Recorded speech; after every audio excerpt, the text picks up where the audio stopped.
Salut à tous et bienvenue sur la Science de Badjoss. Aujourd'hui, on va parler de Paranoia, film réalisé par Steven Soderbergh qui nous a fait précédemment Traffic et Logan Lucky. Paranoia raconte l'histoire d'une jeune femme qui est persuadée d'être harcelée et qui se retrouve enfermée dans un hôpital psychiatrique contre son gré. Et tout le film, elle va devoir en fait dire et convaincre surtout le personnel hospitalier qu'elle n'est pas folle, qu'elle n'a rien à faire dans cet hôpital et tous les enjeux vont partir à partir de là. Voilà. Donc bien évidemment, on peut pas trop en parler sinon on spoilera le film, donc on va vraiment dire le moins possible, donc ça sera une vidéo très courte. Ce que je peux vous en dire, c'est que je trouvais que c'était un thriller très bien mené. J'ai bien aimé ce film là et la particularité qu'a ce film, c'est que Steven Soderbergh l'a fait un petit peu en secret et qu'il a entièrement tourné avec un iPhone 7 Plus, je crois, mais avec un iPhone, et il me semble que c'est le 7 Plus. Donc toute la particularité de ce film, c'est qu'il est tourné avec un iPhone.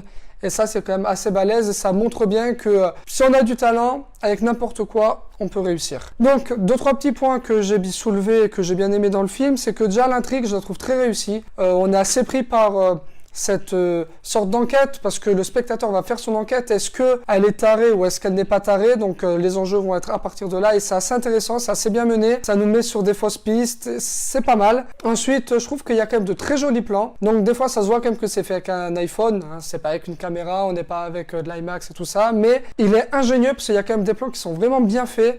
Il arrive à prendre quand même l'angle entier que propose la caméra de l'iPhone et c'est plutôt bien fait. Ensuite, le gros point fort peut-être du film aussi, c'est Claire Foy, qui est juste énorme. Je la trouve vraiment superbe dans ce film. Elle a une prestation qui est vraiment très solide, qui est très juste. Donc voilà, gros point fort de ce film, c'est ce casting. En défaut, je peux lui donner peut-être un petit peu de longueur.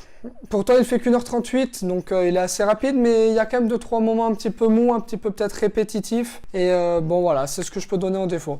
C'est tout ce que j'ai à dire sur ce film, sinon je vous spoilerai, donc on va s'arrêter là pour ce film. Je lui donne donc la note de 4 sur 5. Je vous encourage à aller le voir, c'est très bien, très bon thriller. Et pour la complexité de la technique, il mérite d'être vu. Voilà, c'est tout pour cette vidéo. Merci à tous de l'avoir regardé. Comme d'habitude, n'hésitez pas à vous abonner, liker, commenter, partager et vous abonner. Et moi sur ce, je vous dis hasta la vista baby.